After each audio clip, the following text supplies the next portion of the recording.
कर्मों के फल से ही मिलती है शनिदेव की सच्ची कृपा।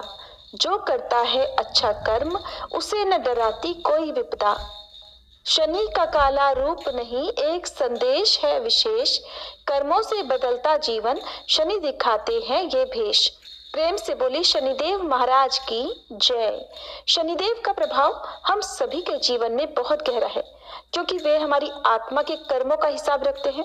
शनिदेव हमारे अच्छे और बुरे कर्मों का ही फल हमें इस जीवन में देते हैं, और शनिदेव के न्याय में कोई पक्षपात नहीं होता। वे हमें हमारे कर्मों के अनुसार ही फल देते हैं।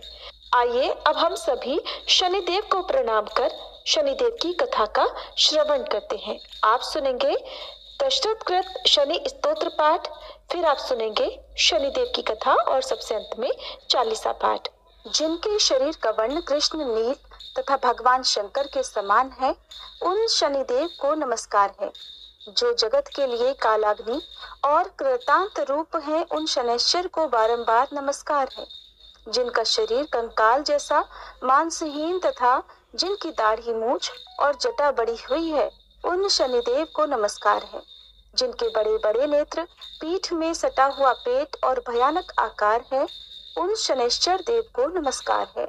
जिनके शरीर का ढांचा फैला हुआ है, जिनके रोए बहुत मोटे हैं, जो लंबे चौड़े किंतु सूखे शरीर वाले हैं, और जिनकी दाढ़ें काल रूप हैं, उन शनिदेव को बारंबार प्रणाम है। हे शनैः, आपके नेत्र कोटर के समान गहरे हैं, आपकी ओर देखना कठिन है। आप घोर रौद्र भीषण और विकराल हैं, आपको नमस्कार है। वलीमुख, आप सब कुछ भक्षण करने वाले हैं, आपको नमस्कार है। सूर्य नंदन, भास्कर पुत्र, अभय देने वाले देवता, आपको प्रणाम है। नीचे की ओर दृष्टि रखने वाले शनिदेव, आपको नमस्कार है। संवर्तक, आपको प्रणाम है। मंद गति से चलने वाले शनैश्वर, आपका प्रतीक तलवार के समान है, आपको पुनः पुनः प्रणाम है।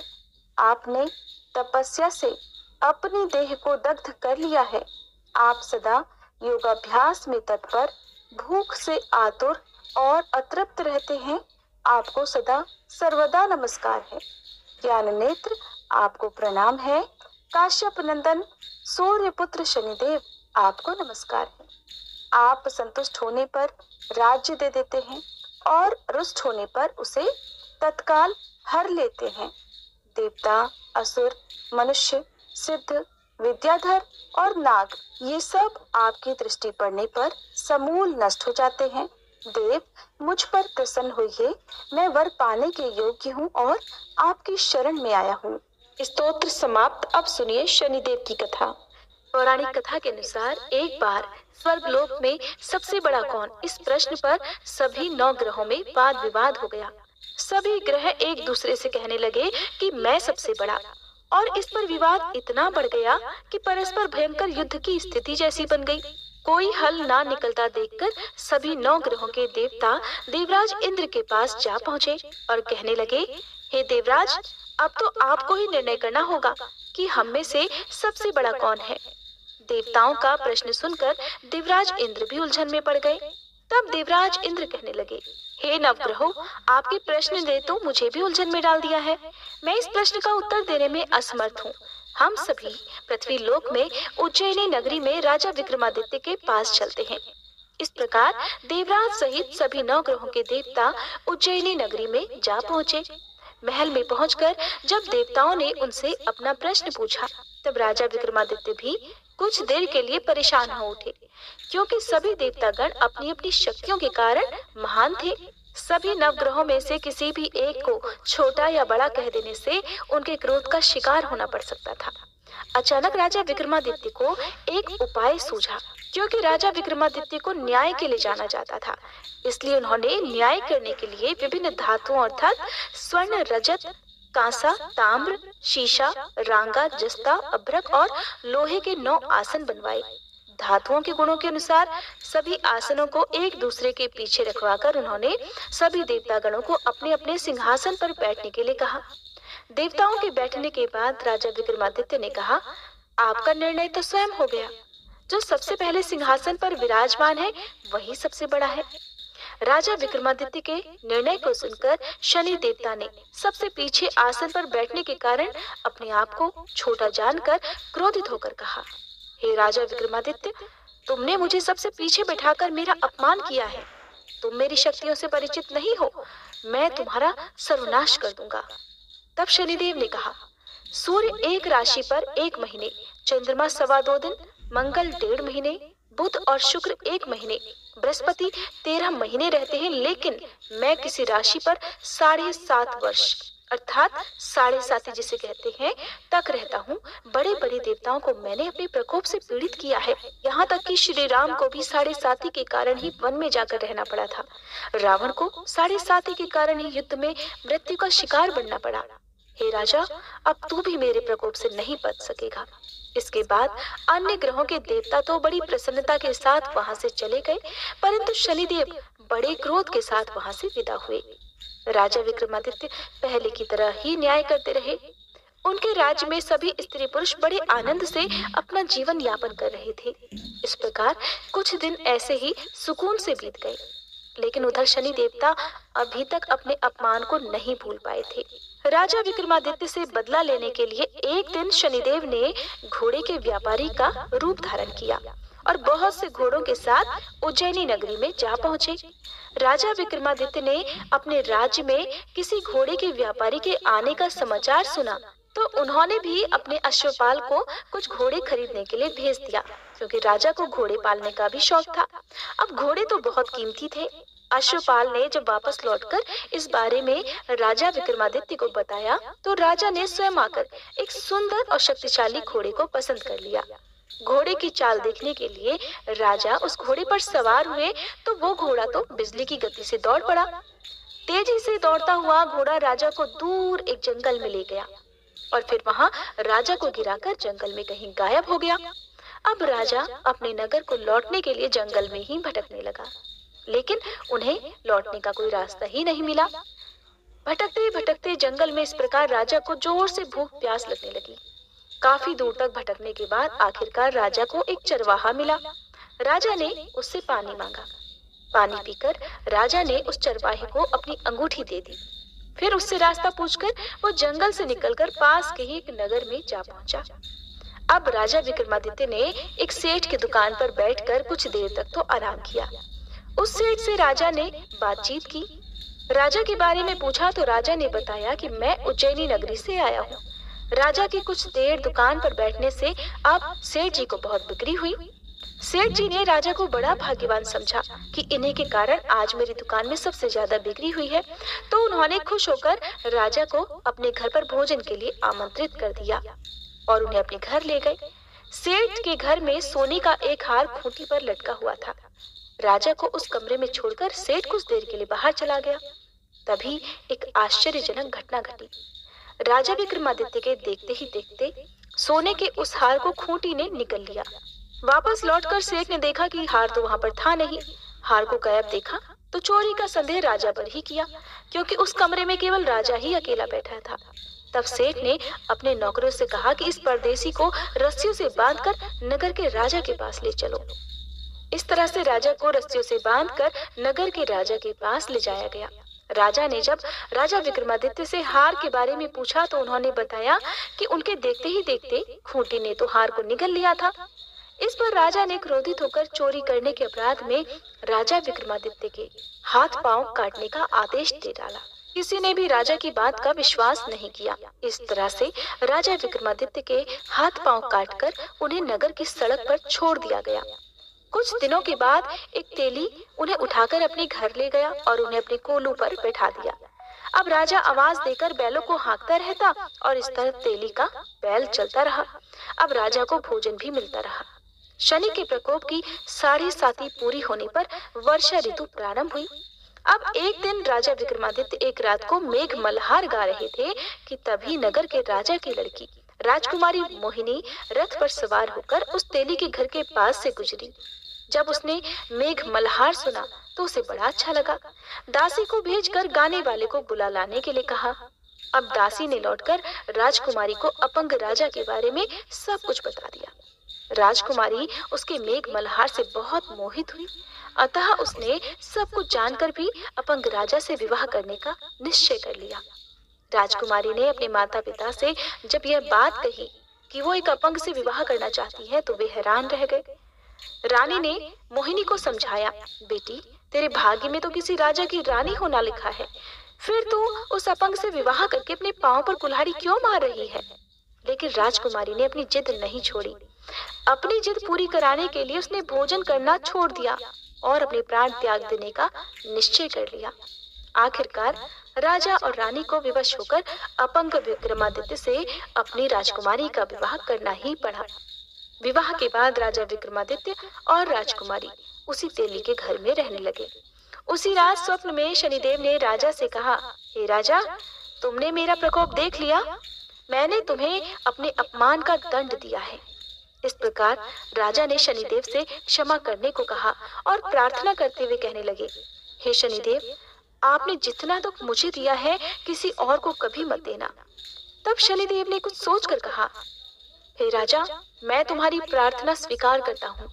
जो कोई स्त्री पुरुष मेरी पूजा करेगा, शनिवार को व्रत करके मेरी व्रत कथा सुनेगा, उस पर मेरा आशीर्वाद सदा बना रहेगा। इस प्रकार प्रातः काल जब राजा विक्रमादित्य की नींद खुली तो उसने अपने हाथ पांव सही सलामत देखे। ये देखकर राजा को बड़ी खुशी हुई। उसने मन ही मन शनिदेव को प्रणाम किया। राजकुमारी भी राजा के हाथ पांव सही सलामत देखकर आश्चर्य में डूब गई। तब राजा विक्रमादित्य ने अपना असली परिचय देते हुए शनिदेव के प्रकोप की सारी कहानी रानी को कह सुनाई। सेठ को जब इस बात का पता चला तो वो दौड़ा दौड़ा तेली के घर पहुंच गया। राजा के चरणों में गिरकर क्षमा मांगने लगा। राजा ने उसे क्षमा कर दिया क्योंकि ये सब तो शनिदेव के प्रकोप के कारण हुआ था। सेठ राजा को अपने घर ले गया और उन्हें भोजन कराया। भोजन कराते समय वहां एक आश्चर्यजनक घटना घटी। सबके देखते देखते उस खूंटी ने हार उगल दिया। ये देखकर सेठ बड़ा प्रसन्न हुआ और सेठ ने अपनी बेटी का विवाह भी राजा के साथ कर दिया। बहुत सारे स्वर्ण आभूषण और धन आदि देकर राजा को अपनी बेटी के साथ विदा कर दिया। अब राजा विक्रमादित्य राजकुमारी मोहिनी और सेठ की बेटी के साथ उज्जैनी नगरी में पहुंचे तो नगर वासियों ने बड़ी खुशी से उनका स्वागत किया। अगले दिन राजा विक्रमादित्य ने पूरे राज्य में घोषणा करा दी कि शनिदेव सभी देवों में सर्वश्रेष्ठ है, इसलिए हर स्त्री और पुरुष शनिवार को उनका व्रत करें और व्रत कथा अवश्य सुने। राजा विक्रमादित्य की घोषणा से शनिदेव बड़े प्रसन्न हुए। शनिवार का व्रत करने और व्रत कथा सुनने के कारण सभी लोगों की मनोकामनाएं शनिदेव की कृपा से पूरी होने लगी। सभी लोग बड़े आनंद पूर्वक रहने लगे। बोली शनि देवता की जय। श्री शनि चालीसा पाठ। जय गणेश गिरिजा सुवन मंगल करण कृपाल, दीनन के दुख दूर करी कीजे नाथ निहाल। जय जय श्री शनिदेव प्रभु सुनहु विनय महाराज, करहु कृपा हे रवि तनय राखहु जन की लाज। जयति जयति शनिदेव दयाला, करत सदा भक्तन प्रतिपाला। चारि भुजा तनु श्याम विराजे, माथे रतन मुकुट विसाजे। परम विशाल मनोहर भाला, टेढ़ी दृष्टि भ्रकुटी विकराला। कुंडल श्रवण चमा चम चमके, ये माल मुक्तन मणिदम के। कर में गदा त्रिशूल कुठारा, पल बिच करे अरहि संहारा। पिंगल कृष्णो छाया नंदन, यम कौणस्त रौद्र दुख भंजन। सौरी मंद शनि दश नामा, भानु पुत्र पूजहि सब कामा। जा पर प्रभु प्रसन्न भय जाहि, रंग कहु राव करे क्षण माही। पर्वत हूँ तृण होई निहारत, तृण हूँ को पर्वत कर डारत। राज मिलत बन राम ही दीन हो, कैकई की मति हर लीन हो। बनहु में मृग कपट दिखाई, मातु जानकी गई चुराई। लख नहीं शक्ति विकल करी डारा, मचिका दल में हाहाकारा। रावण की गति मति बोराई, रामचंद्र सो बैर बढ़ाई। दियो कीट करी कंचन लंका, बजी बजरंग वीर की डंका। नृप विक्रम पर तुहि पगुधारा, चित्र मयूर निगली गए हारा, हार नौ खाला क्यों चोरी, हाथ पैर डरवायो तोरी, भारी दशान कृष्ण दिखायो, तेलही घर कोल्हू चलवायो, विनय राग दीपक महकीन्यो, तब प्रसन्न प्रभु है सुख दीन्यो, हरिश्चंद्र नृप नारी बिकानी, आपहु भरे डोम घर पानी, तैसे नल पर दशा सिरानी, भूंजी मीन कूद गई पानी, श्री शंकर ही गयो जब जाई, पार्वती को सती कराई, तनिक विलोकत ही करी रीसा, नभ उड़ गयो गौरी सुत सीसा, पांडव पर भय दशा तुम्हारी, बची द्रौपदी होती उघारी, कौरव के भी गति मति मार्यो, युद्ध महाभारत करि डार्यो, रवि कह मुख मह धरि तत्काला, लेकर कूदी परियो पाताला, शेष देव लखि विनती लाई, रवि को मुख दे दियो छुड़ाई, वाहन प्रभु के साथ सुजाना, जग दिग्गज गर्दभ मृग स्वाना, जम्बुक सिंह आदि नखधारी, सो फल ज्योतिष कहत पुकारी, गजवाहन लक्ष्मी ग्रह आवे, हय ते सुख संपत्ति उपजावे, गर्दभ हानि करे बहु काजा, सिंह सिद्ध कर राज समाजा, जम्बुक बुद्धि नष्ट कर डारे, मृग दे कष्ट प्राण संहारे, जब आवहि प्रभु स्वान सवारी, चोरी आदि होए डर भारी,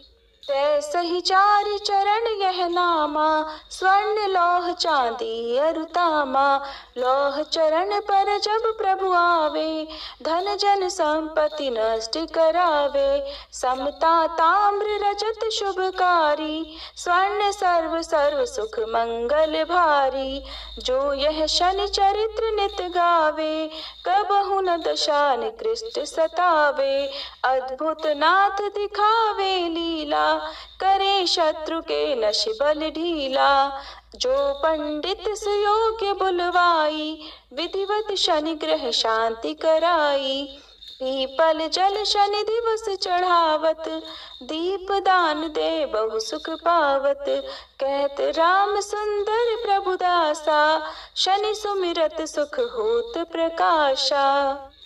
पाठ शनिश्चर देव को कीहो भक्त तैयार, करत पाठ 40 दिन हो भवसागर पार। शनिदेव महाराज की जय। दोस्तों, आपको ये कथा कैसी लगी कृपया कमेंट करके ज़रूर बताएं। वीडियो पसंद आया हो तो लाइक करें और अपने दोस्तों के साथ शेयर करें। ऐसी ही और भी बहुत सारी कहानियों को सुनने के लिए चैनल को सब्सक्राइब जरूर करें। धन्यवाद।